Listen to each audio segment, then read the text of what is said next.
2025년 6월 29일 성령 강림절 후 셋째 주 거룩한 독서를 위한 성서 읽기 제1독서 열왕기 하 2장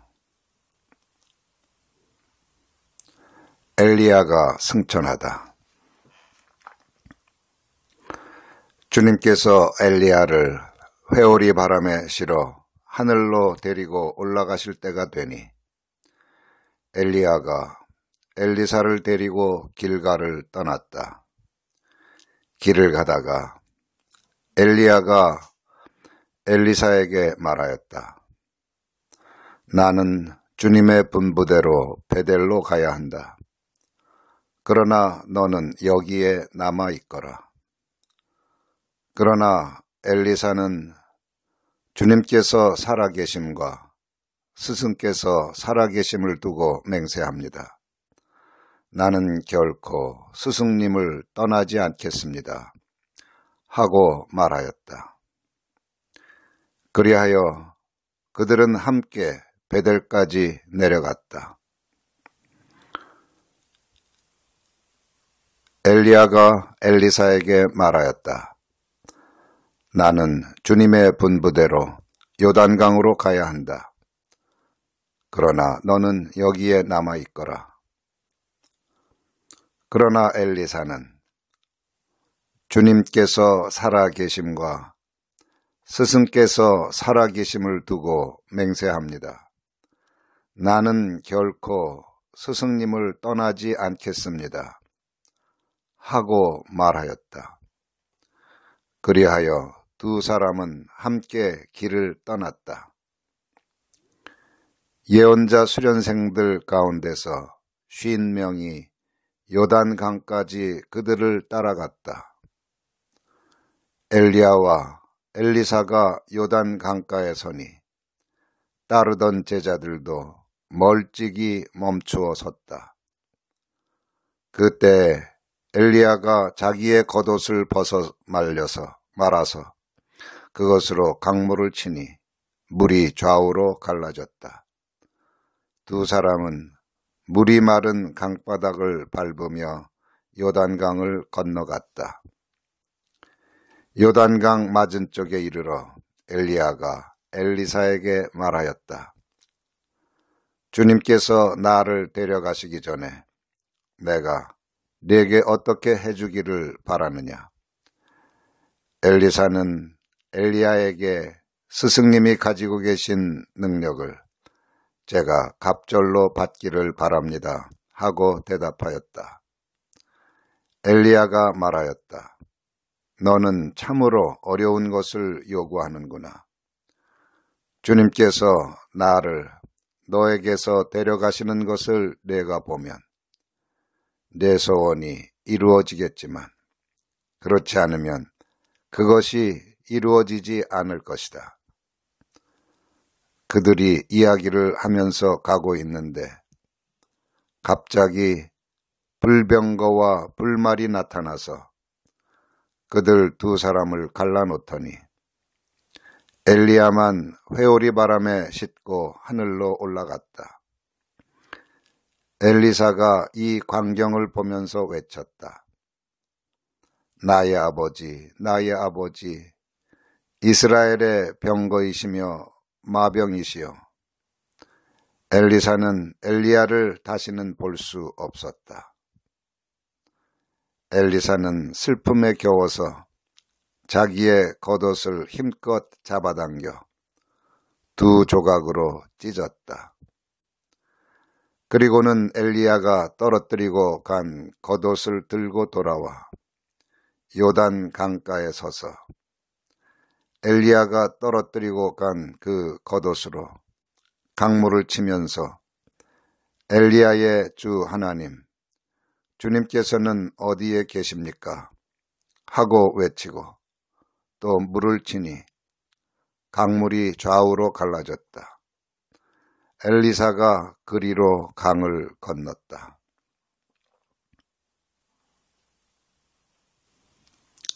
시편 시편 77편.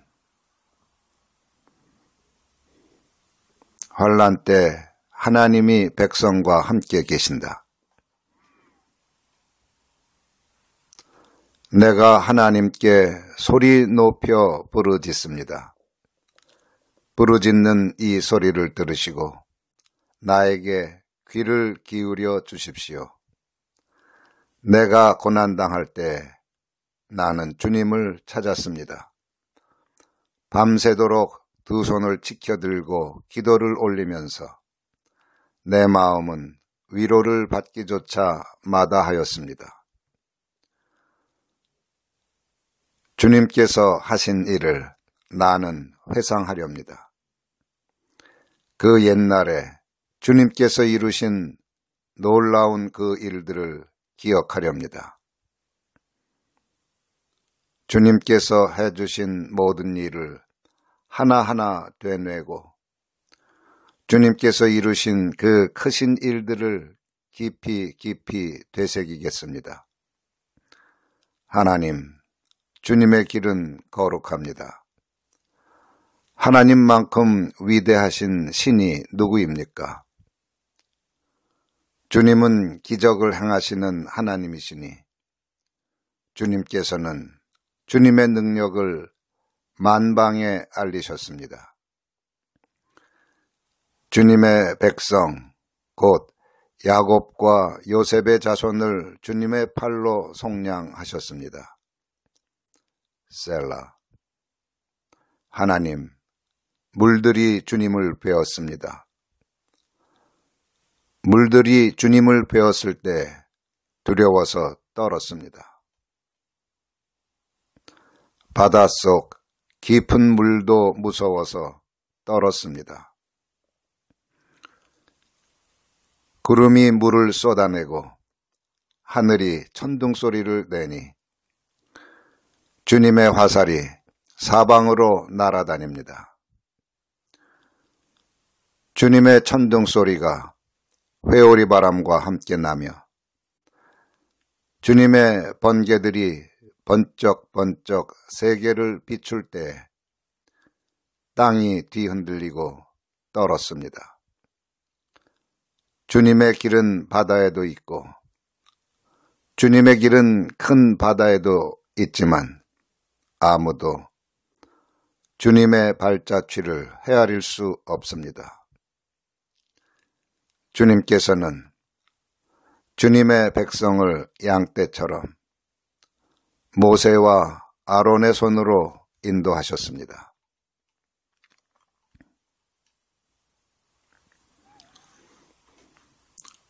제2독서 갈라디아서 5장. 하갈과 사라. 그리스도께서 우리를 해방시켜 주셔서 자유를 누리게 하셨습니다. 그러므로 굳게 서서 다시는 종살이의 멍에를 매지 마십시오. 형제자매 여러분, 하나님께서는 여러분을 부르셔서 자유를 누리게 하셨습니다. 그러나 여러분은 그 자유를 육체의 욕망을 만족시키는 구실로 삼지 말고 사랑으로 서로 섬기십시오. 모든 율법은 내 이웃을 내 몸과 같이 사랑하여라 하신 한마디 말씀 속에 다 들어 있습니다. 그런데 여러분이 서로 물어뜯고 잡아먹고 하면 피차 멸망하고 말 터이니 조심하십시오. 육체의 행실과 성령의 열매. 내가 또 말합니다. 여러분은 성령께서 인도하여 주시는 대로 살아가십시오. 그러면 육체의 욕망을 채우려 하지 않을 것입니다. 육체의 욕망은 성령을 거스르고 성령이 바라시는 것은 육체를 거스릅니다. 이 둘이 서로 적대 관계에 있으므로 여러분은 자기가 원하는 일을 할 수 없게 됩니다. 그런데 여러분이 성령의 인도하심을 따라 살아가면 율법 아래에 있는 것이 아닙니다. 육체의 행실은 환히 드러난 것들입니다. 곧 음행과 더러움과 방탕과 우상숭배와 마술과 원수맺음과 다툼과 시기와 분냄과 분쟁과 분열과 파당과 질투와 술취함과 흥청망청 먹고 마시는 노름과 그와 같은 것들입니다. 내가 전에도 여러분에게 경고하였지만 이제 또다시 경고합니다. 이런 짓을 하는 사람들은 하나님의 나라를 상속받지 못할 것입니다. 그러나 성령의 열매는 사랑과 기쁨과 화평과 인내와 친절과 선함과 신실과 온유와 절제입니다. 이런 것들을 막을 법이 없습니다. 그리스도 예수께 속한 사람은 정욕과 욕망과 함께 자기의 육체를 십자가에 못 박았습니다. 우리가 성령으로 삶을 얻었으니 우리는 성령이 인도해 주심을 따라 살아갑시다. 복음서 누가복음 9장. 사마리아의 동네가 예수를 영접하지 아니하다. 예수께서 하늘에 올라가실 날이 다 되었다. 그래서 예수께서는 예루살렘에 가시기로 마음을 굳히시고 심부름꾼들을 앞서 보내셨다. 그들이 길을 떠나서 예수를 모실 준비를 하려고 사마리아 사람의 한 마을에 들어갔다. 그러나 그 마을 사람들은 예수가 예루살렘으로 가시는 도중이므로 예수를 맞아들이지 않았다. 그래서 제자인 야고보와 요한이 이것을 보고 말하였다. 주님, 하늘에서 불이 내려와 그들을 태워버리라고 우리가 명령하면 어떻겠습니까? 예수께서 돌아서서 그들을 꾸짖으셨다. 그리고 그들은 다른 마을로 갔다. 예수를 따르는 사람은 이렇게 하여야 한다. 그들이 길을 가고 있는데 어떤 사람이 예수께 말하였다. 나는 선생님이 가시는 곳이면 어디든지 따라가겠습니다. 예수께서 그에게 말씀하셨다. 여우도 굴이 있고 하늘을 나는 새도 보금자리가 있으나 인자는 머리 둘 곳이 없다. 또 예수께서 다른 사람에게 나를 따라오너라 하고 말씀하셨다. 그러나 그 사람이 말하였다. 주님, 내가 먼저 가서 아버지의 장례를 치르도록 허락하여 주십시오. 그러나 예수께서는 그에게 말씀하셨다. 죽은 사람들을 장사하는 일은 죽은 사람들에게 맡겨두고 너는 가서 하나님 나라를 전파하여라. 또 다른 사람이 말하였다. 주님, 내가 주님을 따라가겠습니다. 그러나 먼저 집안 식구들에게 작별 인사를 하게 해 주십시오. 예수께서는 그에게 말씀하셨다. 누구든지 손에 쟁기를 잡고 뒤를 돌아다보는 사람은 하나님 나라에 합당하지 않다. 아멘.